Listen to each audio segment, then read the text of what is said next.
Companions, welcome. I thought to digress a little bit from stories about my walks on my recent expedition, because one of our companions asked that I tell you a little bit about the little black bees that one finds on the African savannah. Now, please bear in mind, this is not an entomologist speaking. It is an engineer that loves the bush and walks around in the bush and observes things. So I'm just giving you my observations. I hope you enjoy. But first, a further digression. In a previous post, I mentioned the funnel spiders that I found on one of my walks. And I said that on my farm on the high veld, they're very common. And this is what they look like early in the morning with the dew on their webs. It looks like white patches in the grass. Interesting, isn't it? So, back to little black bees. Now, some people call them mopani flies, others call them sweat flies or sweat bees, others just call them gnats. But they really are proper bees. They live in swarms. They have a queen that rules them, and she has workers that forage and build, and the males are only there for breeding. And of course, they build honeycombs and they make honey from nectar. But they don't sting. Now, I thought the way I should go about this is to read to you a story that I had once written about them, and that is part of a collection of stories on my wanderings in the wilderness. This is what it looks like. It's called As Far As One Can Go. It's more like a coffee table thing with short stories in it. And I hope when it is published very shortly, purchase it, and more importantly, I hope you will thoroughly enjoy reading the book. So, let me read to you from As Far As One Can Go what I wrote about the little black bees. The story is called Sad Sweetness. The African wilderness holds many perils and many irritants. The perils, like dangerous animals and poisonous insects and running out of water or getting lost in the bush, they can usually be avoided if one understands the bush and you're vigilant and careful. The irritants, they're a given. At the top of my irritant list are the little black bees. Tsetse are also an irritant of note, but they're only in tsetse areas, and they don't like coming out into the sun. So unless you spend time under a tree, or if it's a cloudy day, there are not too many of them around. But the little black bees, they are omnipresent, and you don't have to find them. They find you. They perpetually moisture-starved, apparently, and they incessantly swarm and buzz around your eyes and nose and mouth and ears, or settle on your sweaty arms to lap up whatever body moisture they can. They will even gather it from carcasses. The only relief is at night, but then they pass the baton to the mosquitoes. The little black bees are stingless. They build their nests in hollow trees or in other cavities that are difficult to access for raiders.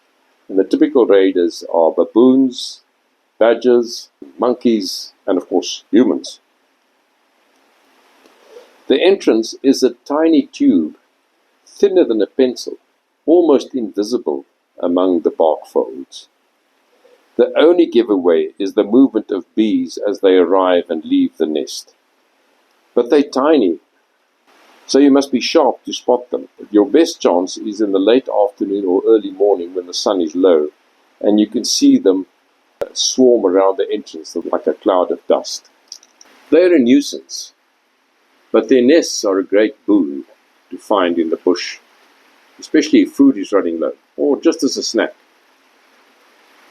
I had a guy with me on this expedition called Kais, an African guy, local guy, the Makonde tribe, and he was the one that spotted them. They were high up in a tree. Now, we were not in survival trouble, but the mixture of honey and propolis and blee larvae was an entertaining treat.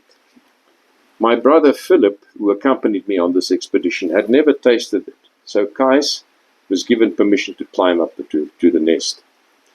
It was unfortunately not possible to break open the nest at the top, so Kais had to chop off the whole branch that housed it.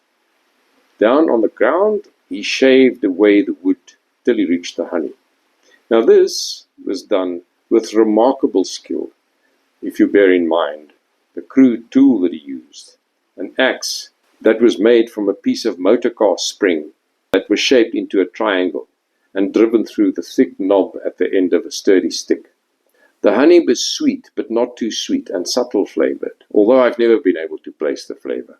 It is believed to be highly nutritious and to have medicinal properties too: antibacterial, antiviral, antifungal, anti-inflammatory, it is said. I've found that eating more than a few mouthfuls, though, can upset one's tummy. But the nests are small and you're unlikely to find a lot anyway. I stood watching all this violence to the tree and the little black bees home with sadness. More than once, I had the urge to stop Kais from chopping off the branch. But our African companions were eager for the honey, and it was good for Philip to experience. Not least, it illustrated the blunt logic of survival. At the midday break, I wrote in my diary, "It is the ancient logic of the African wilderness. The weaker falls prey to the stronger, the swifter, the cleverer. The weaker must innovate ways to survive. For the little black bees, it is the art of concealment. It is a logic without sentiment, without compassion, without reason other than survival." Many armchair bush theorists try to bring all kinds of human notions and emotion and Western ideas into it.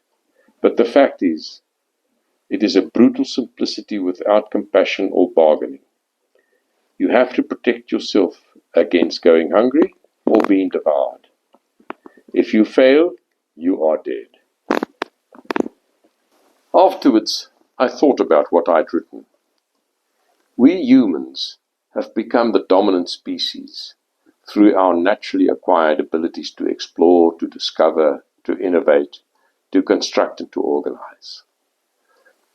The fact that we have become so powerful is a logical consequence of natural processes. Our exploitation of the rest of nature is equally in line with the logic of survival.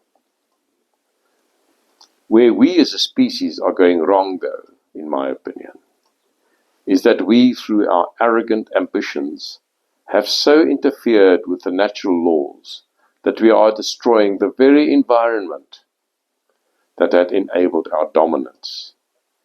There will come a point where we realize that despite our fabulous creations, we remain far weaker than nature.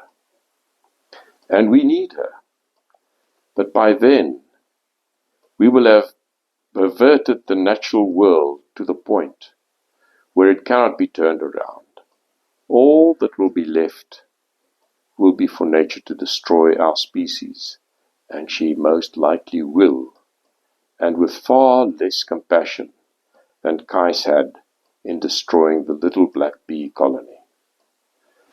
Companions, I hope you enjoyed that, and I hope we see each other again next week.